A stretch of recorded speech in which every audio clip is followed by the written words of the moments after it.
Kirsteen Paton's presentation. Our next speaker. Kirsteen's presentation is titled Why Housing is a Feminist and Classed Issue, a Sociological View. And Dr. Kirsteen Paton is a senior lecturer in the sociology of class at the University of Glasgow. Her research looks at class and cities, particularly the relationship between urban restructuring and class restructuring. This includes research into the impact of housing inequalities in relation to regeneration and gentrification in Glasgow neighbourhoods and the political economy of evictions. So over to you, Kirsteen. Thanks. Thank you very much. I'd just like to thank you for the opportunity of speaking here today, not only because I'm in the company of such powerful housing campaigners and activists, but also to be able to consider housing as a feminist issue and what that means for me as a sociologist studying and challenging housing inequality. So my research has looked at gentrification around Glasgow Harbour, development, its impact on working class residents in Partick, as well as the impact of Glasgow Commonwealth Games and the use of stigmatisation of the East End of the city to justify this mega sporting event and displacement. Also the impact of welfare austerity and the bedroom tax in Liverpool. And more recently, I've been looking at the growing and urgent problem of evictions in Britain. And from this perspective, I see housing as being a feminist issue in three key ways: empirically, theoretically, and politically. And I'm going to explain what I mean by that. And just to start, as a researcher, I've advocated viewing housing as a class issue, and indeed viewing housing as important as labour as an analytic for understanding class. So our fixity and our control over our relationship with our place, where we live, as a key indicator of our class position, and housing inequality as a key form of class inequality in our time. Now that might seem quite obvious to those here today, but not so much actually within British sociology or class sociology. And also not so much within urban and social policy debates. A focus on class aspects of housing means not only viewing housing as profit and a form of capitalist accumulation, so a site of what Marxist geographer David Harvey would call accumulation by dispossession. It's also class in terms of governance and policy that inform neighbourhood regeneration programmes, which are as much about local government working with private markets for profit as they are about managing populations that are often classed and racialised. But that's not to say I don't see housing as a feminist issue, because my understanding of class is very much intersectional. And much of the research that I've carried out on gentrification and displacement and welfare austerity and evictions has had women's experiences and their injuries, and importantly, their resistance at the centre. Housing is a feminist issue then empirically, because we know and have documented how the impacts of housing inequalities are gendered. And I think that has been very evident so far from the contributions we've had. Housing inequalities, whether experienced through being moved from your neighbourhood or being alienated from your local resources in your neighbourhoods, priced out for housing conditions, or an interruption to is all an interruption, to social reproduction, or even kind of form to try and control social reproduction as well. By which I mean the maintaining and remaking of people, including the continual remaking of labour power, of class structures, and even society itself. Historian and activist Titi Bhattacharya asks, if workers' labour produces all the wealth in society, who produces the workers? What kinds of processes enable the worker to arrive at the doors of her place of work every day so she can produce the wealth of society? What role did breakfast play in our work readiness? And what about a good night's sleep?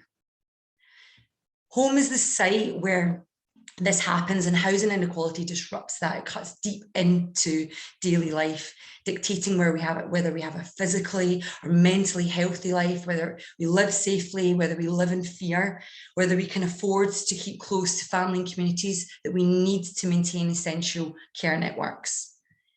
In this sense, social reproduction and the politics of care are inextricably linked to housing. And when housing is compromised, social reproductive processes are too. So the second point I want to consider is how housing is a feminist issue, theoretically. And this relates to how social reproduction theory can help explain contemporary issues of housing inequality. And in particular, I'm thinking about evictions and the rise in evictions most recently. So since the financial crash, 2007, 2008, evictions have become an everyday phenomenon, and in a number of countries, from the US, Spain, Ireland, Greece, and in England and Wales, evictions spiked to a record level with around estimated 170 a day carried out in 2015. And these are only court figures, of course. These don't capture informal or illegal eviction processes. And the rise in evictions can't simply be contributed to housing financialisation alone. One of the main drivers are rent arrears. And that's due to direct cuts in household income under austerity that affect the ability of tenants to pay their rent. So welfare policies have a profound impact on housing through the combined withdrawal of government subsidies into housing institutions, as well as welfare support, which cut benefit payments and then accelerate household debt amongst tenants in private and social rented housing. This involves then the privatisation of social reproduction, as social reproduction becomes then a site of profit extraction and of exploitation in relation to rent and household debt. This isn't an outcome then of housing financialisation alone. The lens of social reproduction theory, I think, can help us really understand that growth in household debt, and the subsequent rise in evictions relating to this debt show these tandem processes where we can see the additional site of profit and extractive market that parasitically benefits from housing poverty of the most vulnerable in society. So in my research with Vicky Cooper, we've used the term accumulation by repossession, so playing on Harvey's accumulation by dispossession, to try and look at the ways in which rent arrears and evictions are not only just leading to dispossession and displacement, but businesses profit from these. They profit from household debt, such as debt recovery agencies, bailiffs, even TV production companies who dramatise debt and evictions through reality TV programming. So accumulation through repossession helps highlight these broader accumulation processes where eviction plays out in the global economy, which thrives upon debt, but also how social reproduction is directly and purposely attacked for profit. And so just to my final point here, housing is a feminist issue politically. And this is seen not only in the histories of women housing activists who become the vanguards for housing change, from rent strike organisers, Mary Barber and Helen Crawford, to E15 focused mothers, to Margaret Giaconelli around the Commonwealth Games. It's also in the fact that the subjective and the lived become a key source of knowledge, which is key to feminist philosophy. Therefore, it becomes a source of solution. The most effective interventions and solutions are born out of grassroots and lived experience of housing inequality. Not government white papers, not think tanks, it's certainly not going to be from newly appointed Housing Minister Michael Gove. Yet the deceit of participation and consultation remains within most housing and regeneration plans. So it really is through the persistent lobbying of campaigning, through community and tenant unions, that change can be achieved. So, for example, resident organisations know from first-hand experience the benefit of rent controls, yet this was consistently opposed as a useful measure. The victory around winning rent control in Scotland is a testimony to what's possible. But given the ways in which housing inequality is manifesting, it's vital that we think more widely about the ways in which social reproduction is affected, which means confronting the issues around welfare, social care, and employment conditions. Housing is a feminist issue in multiple ways, but housing is itself an intersectional issue, and it can't be separated from class or welfare or care or paid labour or migration, or as highlighted this week, energy poverty. The pandemic has exposed and exacerbated existing interlocking injuries, pushing nearly 700,000 more people into poverty. So that's 15 million, 23% of the UK population in poverty.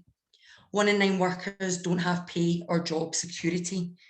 The crisis seen throughout the pandemic is compounded by the recent Health and Social Care Levy Bill.